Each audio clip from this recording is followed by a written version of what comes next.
Nina Adebayo's heels clicked softly against the polished marble floors of the Elysian bistro, each step echoing the nervous rhythm of her heart. The space was grand, opulent chandeliers dripping with crystal, gold accents gleaming along the walls, and waiters moving like silent shadows across the floor. She had dressed with care that evening, wrapped in a navy blue dress that kissed her calves and hugged her waist with the kind of grace that modesty clung to. Her hair was neatly coiled into a low bun, revealing the slope of her neck and the shimmer of her gold studs. But even with all her poise, she felt like a leaf trembling in the wind. She had come alone, not for spectacle, but because a former colleague had invited her as a guest of the restaurant's soft launch. She told herself it was nothing, just another evening, just a bit of food, and then she would leave quietly like a whisper after a storm. But inside her, grief still settled like undrained rainwater in a broken gutter. The ghost of a love she once tended to like a garden now haunted her like a burnt field. She had not seen Jide in months, not since he walked out with nothing but cold words and a stammered apology. And yet, as she scanned the hall for a seat, her spirit felt him before her eyes did. She chose the farthest corner table, where the light was gentler and the music sounded more like a hum. There she sat, alone, like a bookmark in a closed chapter. The clinking of cutlery and occasional laughter rose around her like waves against a weary shore. Couples leaned into each other, voices dipped in wine and wonder. Nina sat straight, hands resting lightly on her lap, a glass of wine before her untouched. Her eyes moved across the room, not with envy, but with a soft ache, the kind that doesn't scream but pulses. A waiter offered her a menu. She took it with a nod and tried to focus, but the words swam like fish too quick to catch. Then, like a page turning by itself in a still room, the air shifted. From the entrance, Jide walked in, his hand comfortably resting on the lower back of a striking woman. Adana, skin like polished bronze, lips painted crimson, laughter full of teeth. They looked like the sort of couple Instagram algorithms worship, flashy, curated, bright as lightning, but with thunder always lurking. Nina's breath caught in her throat, but she swallowed it down. She refused to sink, not tonight. As they passed near her table, Adana gave a glance sharp enough to shave pride. Jide's eyes briefly met Nina's, and for a heartbeat, something flickered. Recognition, regret, or just a shadow of what used to be.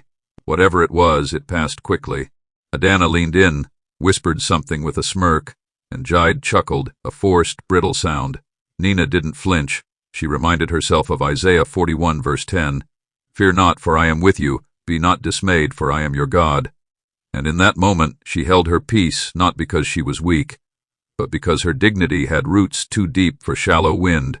The evening unfolded like a tale she never meant to witness. From her quiet spot, Nina caught glimpses of their display, Adana feeding Jide bites of dessert with performative flair, Jide whispering sweet nothings loud enough to travel. Their laughter floated across the room like smoke from a cheap incense stick, pungent and impossible to ignore. Nina's solitude became a mirror others began to notice. Some guests gave her side glances, mistaking her quiet for loneliness. One or two even pitied her. But there was a kind of strength in Nina's stillness. She didn't scroll through her phone. She didn't feign distraction. She simply existed, fully present, painfully composed. The kind of woman who knew that time was both a thief and a healer. A young waiter passed her table again and hesitated. He leaned in and gently placed a folded napkin beside her untouched wine. On it, written in careful script, were 5 words. "You deserve better than this." It wasn't much, but it was enough to stir something inside her. Her heart, once folded like a forgotten letter, began to unfold. She whispered, "God, I see you," under her breath. Even in rooms filled with mockers, he prepares a table before his beloved. Her loneliness was not a curse. It was the clearing where her story would rise anew. She stood up once to head for the restroom, and in doing so passed near Jide and Adana's table. Adana's eyes followed her, amused, like a cat toying with a mouse. "She's still alone," she murmured, audibly enough. Jide smirked, eyes half-lidded. Nina caught it, but didn't stop walking. She held her chin up, shoulders back, and walked like a queen with no court but all the crown. Her heart pounded, but her face was calm, a river with depth unknown to those who only skim its surface. She returned to her seat just as another round of wine was being served. But then, something unusual happened. A man from across the room, seated in the most reserved section, the kind with velvet ropes and discreet security, gestured discreetly to a waiter. The waiter nodded, adjusted his bow tie, and began walking toward Nina. She didn't notice until he stood beside her. "Excuse me, Ma," he said. "The owner of the restaurant would like you to join his table." She blinked. "The owner," she echoed. "Yes, Ma," he replied. "Chief Felix Badmus." Her breath caught again, this time not from pain but from disbelief. All eyes turned, Adana's face shifted. Jide stiffened. Nina stood, not quickly but deliberately. She smoothed her gown, thanked the waiter, and walked across the room. For the first time in months she wasn't leaving quietly. She was arriving with grace. And the stone that the builders once rejected was about to become the cornerstone. The air seemed to still as Nina walked across the bistro's lavish floor, each step echoing with quiet confidence and the hidden heartbeat of a woman rediscovering her worth. For a moment, everything slowed, the clinking of glass, the chatter, even the music seemed to hush as if the night itself was watching. Her heels, neither too high nor too loud, struck the marble like punctuation marks in a powerful sentence. Though she had not asked for eyes to follow her, they did. Her back was straight, her face composed like a sculpture carved from grace, her dignity wrapping her like silk. Chief Felix Badmus, seated at a private table tucked near the velvet-lined wall, stood slightly as she approached. A man of refined bearing and thoughtful eyes, he was dressed in an emerald green agbada with subtle gold embroidery that shimmered under the soft light. His salt and pepper beard was neatly trimmed, his frame broad but carried with the quiet humility of one who had seen both wealth and war. "Thank you for joining me," he said, his voice low and sincere, not the performative pitch of a man trying to impress. Nina inclined her head, offering a soft smile as she took the seat opposite him.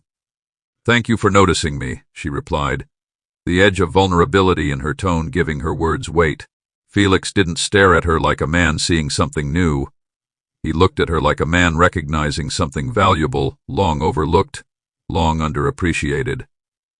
They sat in a bubble that felt suspended from the rest of the evening. Felix poured her a glass of water first before he lifted the wine bottle, asking politely if she drank. Nina nodded, her lips parting in what might have been her first natural smile of the evening. There was something grounding in the rhythm of their early conversation. No rushing, no flashy lines, no peacocking of titles. Felix spoke about the concept behind the restaurant, a blend of Yoruba-inspired elegance and global sophistication, and Nina responded with genuine interest. "It's more than just design," she said. "It feels like a memory waiting to happen." That line made Felix pause and smile, visibly impressed. "You speak like a poet," he observed. Nina shrugged, a hint of shyness in her posture. "Just someone who's had to learn how to feel deeply without losing herself." Her voice did not carry pain, only truth, a kind of truth that silences a room without ever raising its volume. As they talked, the camera of Jide's jealousy clicked in the distance. He was watching now, not out of curiosity but wounded pride. Adana leaned in, whispering something, but he didn't respond. His attention was caught elsewhere, tangled in regret. Felix, meanwhile, was steady, never once looking around to see who was watching. "He prepares a table before me in the presence of my enemies," Nina thought to herself, the verse from Psalm 23, verse 5, whispering through her spirit like a breeze that cools a burning scar. Felix asked her about her work and she lit up, not because she wanted to impress, but because she had forgotten what it felt like to be asked sincerely. She spoke of her time teaching young girls to code in rural communities, her dream of launching a tech incubator for underprivileged youths, and the challenges she faced trying to get grants. Felix listened, leaning slightly forward, his brows furrowed not in judgment, but in thought. "You are doing kingdom work," he said quietly, tapping his index finger gently against the rim of his glass. "Too often we invest in noise and overlook the architects of real change." Nina's eyes welled up for a moment. It wasn't the compliment that moved her. It was the rare feeling of being understood. She had sat at many tables, been tolerated in many rooms, but seldom honored. Felix asked if she would consider pitching her idea at a small event he was planning for young entrepreneurs. No pressure, he added. Just think about it. She nodded, words failing her. Around them, the music resumed its rhythm. The crowd relaxed into laughter again, but their table remained untouched by the performance. It was a quiet sanctuary where two souls, once strangers, found refuge in the shared language of mutual respect. As the dinner wore on, Nina noticed the subtle shifts in the room's attention, not in a vain way, but in the way one becomes aware of being watched without provocation. Adana, now visibly uncomfortable, had begun to fidget, scrolling through her phone as if trying to summon meaning from filters and captions. Jide's once relaxed posture had stiffened. His eyes barely left Nina's corner. Felix noticed it but said nothing. Instead, he turned the conversation gently toward Faith. "I believe every setback is a redirection," he said, swirling his wine slowly. "Sometimes God delays what we want because he's preparing what we need." Nina looked at him, her eyes softening. "That's something my grandmother used to say," she replied. "She always told me that delay is not denial, just divine orchestration." Felix smiled. "Then your grandmother was a prophetess." They both chuckled, and for the first time that night, Nina's laughter wasn't hidden behind restraint. It flowed free, like a river no longer blocked by stone. As the evening drew to a close, Felix stood and offered her his hand, not as a gesture of ownership but of respect. She took it, standing tall beside him. And in that moment she realized she hadn't been rescued, she had simply been seen. Her silence had never been a weakness. It was the soil where strength had rooted, unseen until the time was ripe for it to bloom. The morning after the restaurant launch had a quiet stillness to it, like a city holding its breath before dawn breaks. Nina sat by the window in her modest apartment in El Aro, wrapped in her grandmother's knitted shawl, the fabric worn but comforting. She hadn't slept much, yet for the first time in a long while, her lack of sleep wasn't because of sadness. Her thoughts were tangled, not in regret, but in reflection. She replayed every word, every gesture, every quiet pause from her conversation with Felix. There had been no performative charm, no hollow compliments, just truth offered in simplicity. Like Proverbs 25 verse 11 says, "A word fitly spoken is like apples of gold in settings of silver." His words had found her in a quiet place and stayed. She reached for her journal and wrote slowly, intentionally, her pen moving across the page like a boat across calm waters. He saw me, he listened, not out of pity, not for show, just because he cared to. Her fingers paused, trembling slightly as she remembered Jide's face, frozen in that strange mix of guilt and confusion. The image no longer hurt. It simply existed now, part of a past that no longer owned her voice. She breathed in deeply, the scent of ginger tea wafting through her flat, and as she exhaled, she whispered, "I am becoming again." Later that afternoon, as the sun pressed gently through the thin curtains, Nina's phone buzzed. A message from Felix, short, respectful. "I enjoyed speaking with you last night. I meant every word. If you're open to it, I'd love to meet again. No pressure." She stared at it for a while, her heart beating softly like a drum wrapped in cotton. She typed, erased, and typed again. "Yes, I'd like that." And with that, something shifted. A door gently creaked open within her spirit. That evening, they met at a quiet art cafe tucked behind the cathedral in Marula Heights. It was the kind of place that smelled of books and cinnamon, with mismatched furniture and jazz humming low in the background. Felix arrived dressed casually, no agbada, no entourage, just a clean blue shirt rolled at the sleeves and dark jeans that made him seem more accessible than ever. He stood as she approached, pulling out the chair for her without fanfare. "You wear peace like a fragrance," he said with a small smile. Nina chuckled softly, brushing her hair behind her ear. "And you speak like you read psalms in your sleep," she replied. He grinned. The waitress brought chamomile tea and carrot cake, and their conversation picked up where it left off, as though they'd known each other long before the restaurant ever existed. Felix listened with an attentiveness Nina wasn't used to, not the kind that waited for a turn to speak, but the kind that absorbed, digested, and responded from a place of care. She told him about her father, who passed when she was 15, and her mother, who raised 3 children on a teacher's salary. She spoke of years spent sacrificing joy for survival, of how she once muted her laughter to make others comfortable. Felix didn't interrupt. He nodded, sometimes murmuring in agreement, sometimes simply holding the silence between them like a delicate thing. "You've carried many," he said eventually. "But who carries you?" The question landed with weight, not because she didn't know the answer, but because it had never been asked. She blinked fast to hold back tears. "God carries me," she said, her voice soft but steady. "Even when I couldn't feel him. Even when I thought I was forgotten." Felix nodded. "Then you are not just strong, you are anchored." Nina looked at him. This man who could hold her truth without making it about him. This stranger who felt more like home than people she'd known for years. And her heart warmed, not with romantic rush, but with something deeper. Recognition. A mirror, not a mask.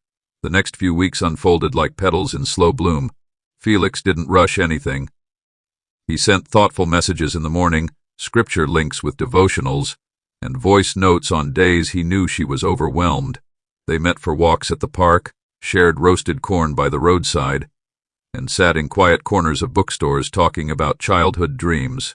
Nina had never known affection that wasn't performative, never known presence without expectation. Felix gave her space to speak, to rest, to think. He was never in a hurry, and slowly her wounds began to scab. Meanwhile, word had reached the edges of Jide's circle. That night at the bistro had not gone unnoticed. Mutual acquaintances had begun to whisper, some out of curiosity, others in quiet shame. One evening, Jide found himself scrolling through Felix Badmus's profile, zooming in on a photo where Nina stood beside him at a tech event, dressed in Ankara, smiling without apology.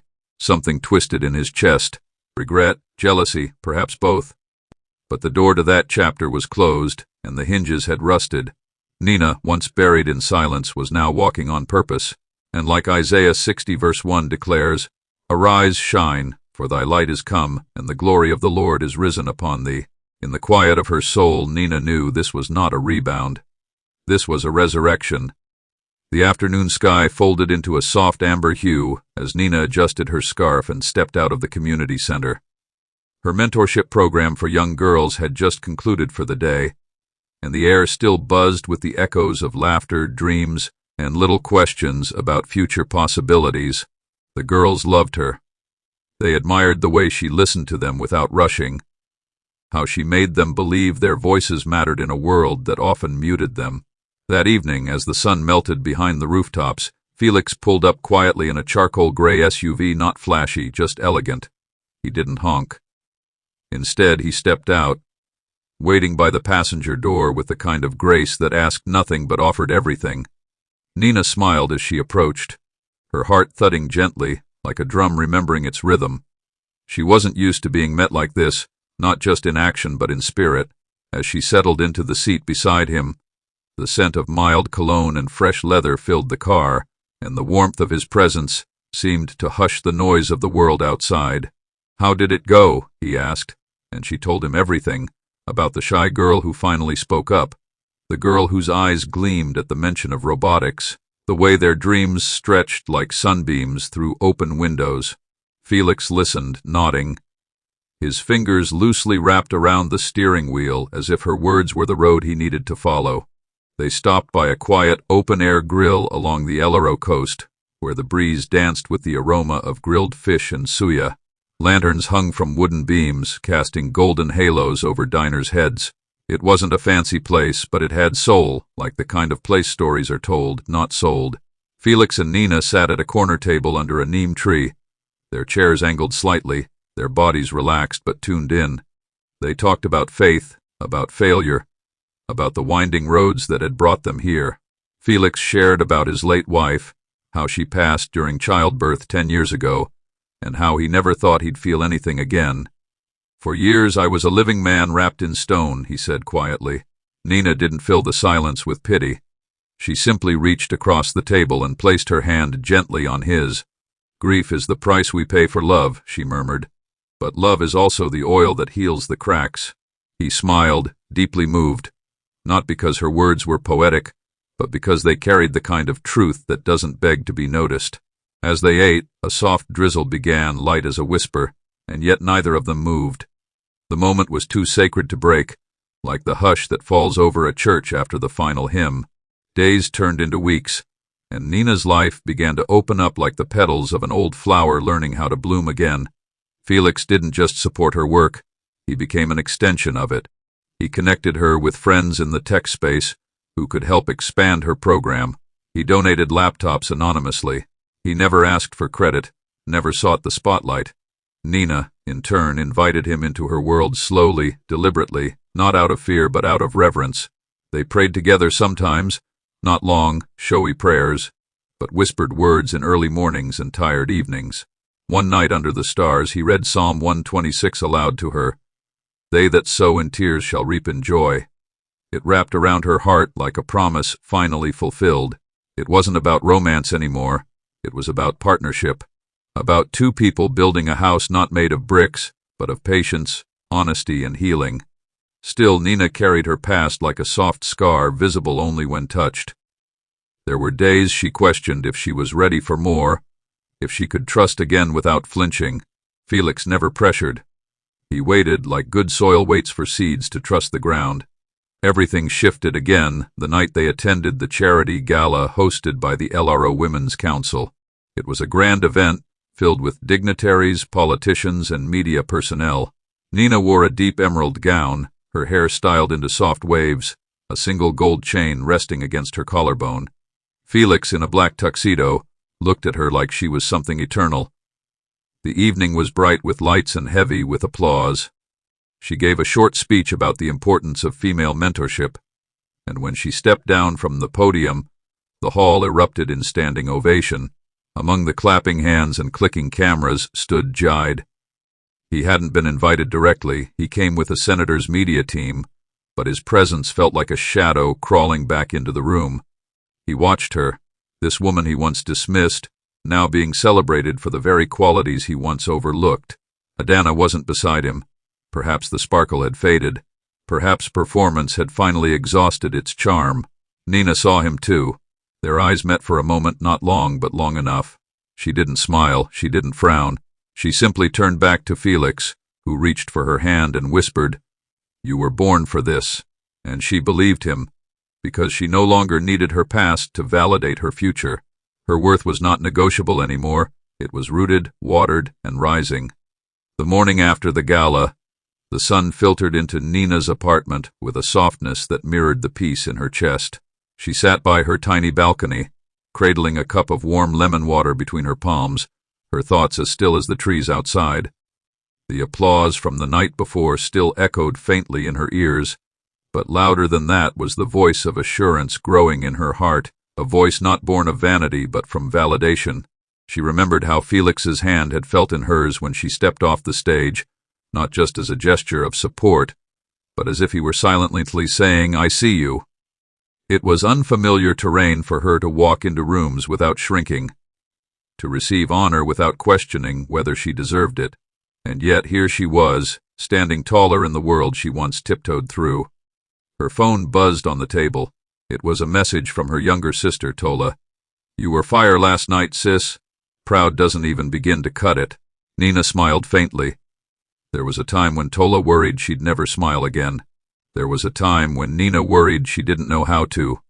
But healing is often silent, like seeds breaking through soil underground before the flower is ever seen. She closed her eyes and whispered, "Thank you, Jesus," her voice cracking slightly as she remembered all the nights she cried herself to sleep, begging heaven for even one sign that the pain had purpose. Now the purpose was beginning to unfold before her, and she didn't need to force the petals open. Later that day, she met Felix at the new community library they had begun planning together, a modest but vibrant space meant to house books and hope under the same roof. Felix was already there, talking to an architect about solar paneling. As she approached, he turned and smiled in that way he always did, like she was a poem he never tired of reading. "You look rested," he said. "I am," she replied, "in more ways than one." They walked through the dusty construction site, stepping over scattered tiles and ducking beneath scaffolding. Nina found herself laughing more easily, her hands moving as she described what she envisioned for the reading corner, The mural she hoped the girls could paint on the wall. Felix listened, nodding, occasionally offering a solution, never overshadowing her voice. There was a sacredness to how he handled her dreams. He didn't try to fix them. He simply made space for them. At one point, as they stood in the empty room that would soon become the technology hub, Nina paused and looked around.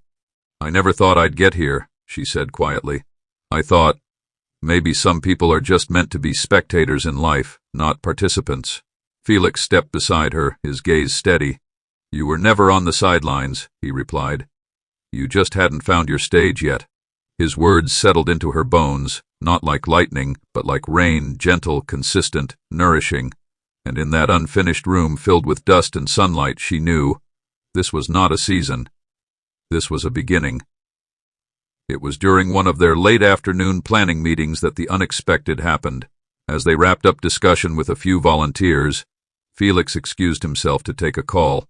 Nina remained behind, helping a teenage girl draft a proposal for a school mentorship initiative. Just as the girl left, Jide walked in. He wasn't supposed to be there. No invitation, no connection to the project. But somehow he appeared, shirt slightly unbuttoned, tie loose, eyes heavy with something between desperation and arrogance. Nina blinked. For a moment she thought she was imagining it. But no, it was him. "Can we talk?" he asked, his voice lower than usual. She hesitated, her body stiff, her heart alert. "This isn't the place," she said calmly, stepping away from him. But he took a step forward. "Nina, please. I didn't come to fight. I've made mistakes." She folded her arms. The room suddenly felt smaller. "Mistakes," she echoed. "Is that what you call what you did?" He exhaled. "I see you now, Nina. Really see you. Maybe I was blind before. Maybe I was stupid. But you're shining now. You're everything I should have." She stopped him with a hand raised mid-air. "Stop. This light didn't come from you, and it doesn't need your validation to keep shining." Her voice wasn't bitter. It was rooted.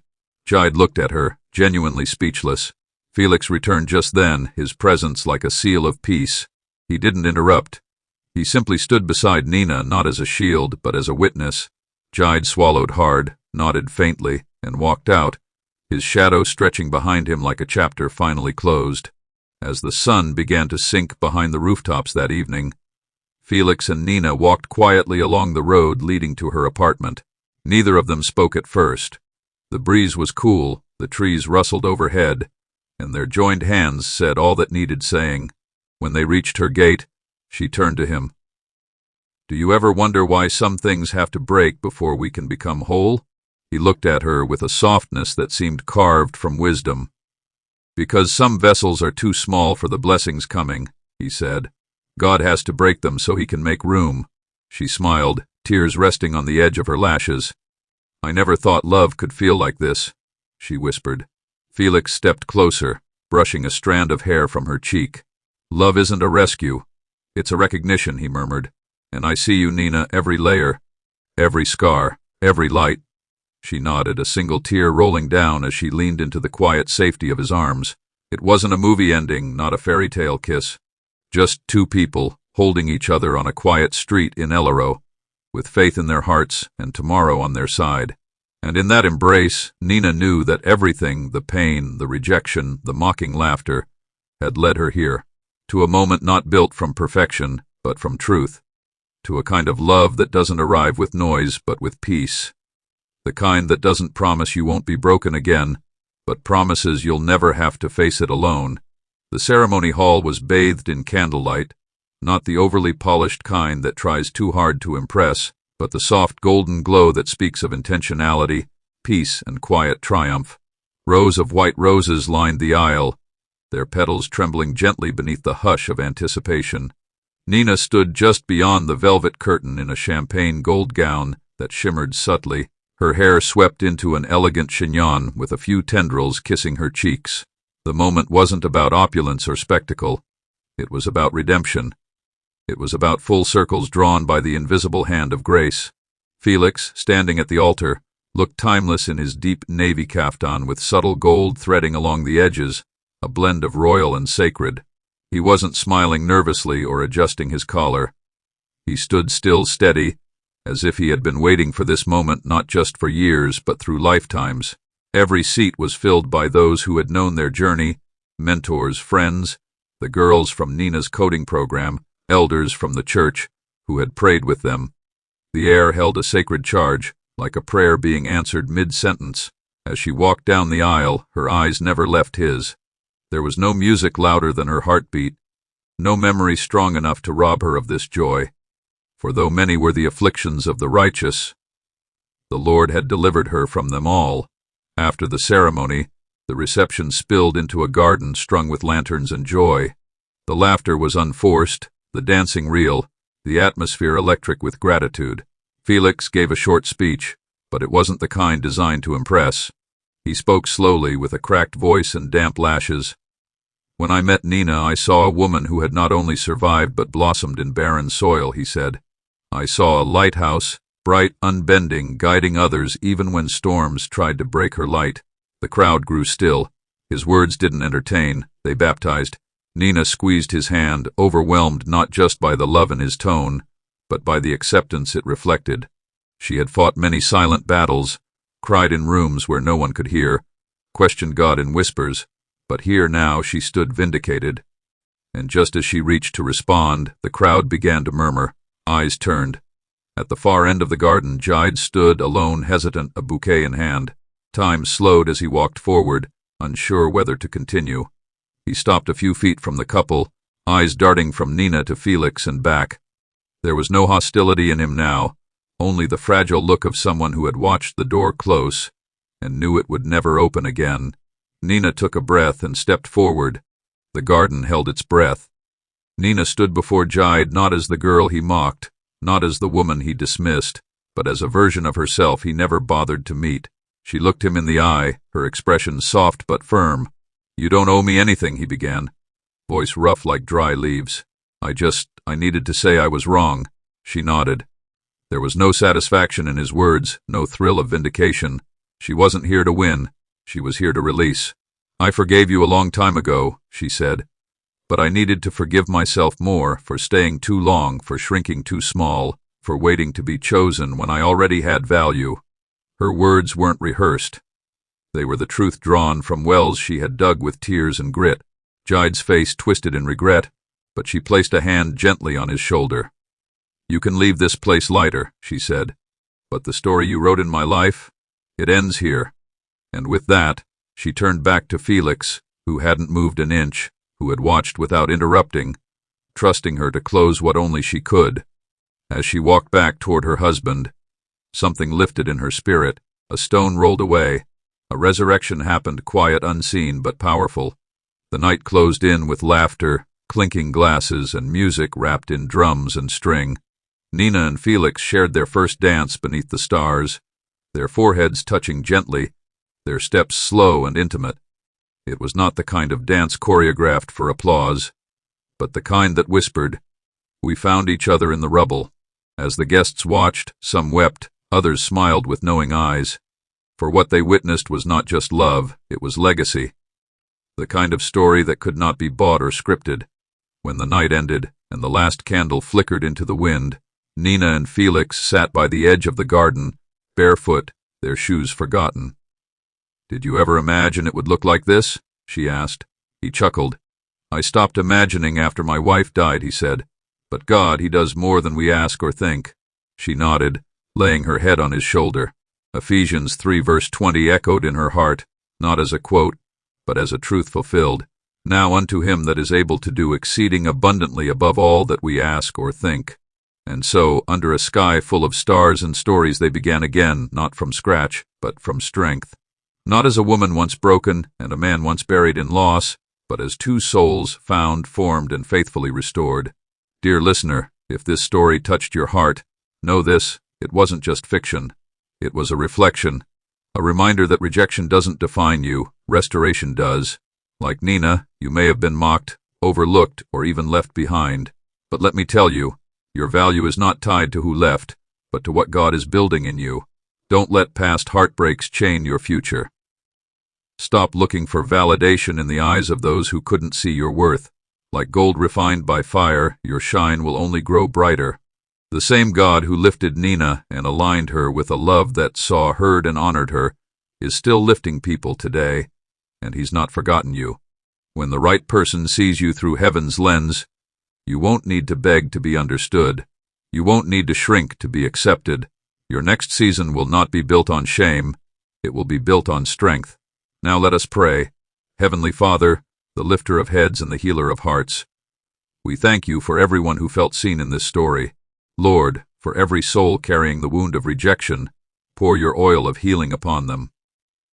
Remind them that what was meant to break them will become the very thing that builds them.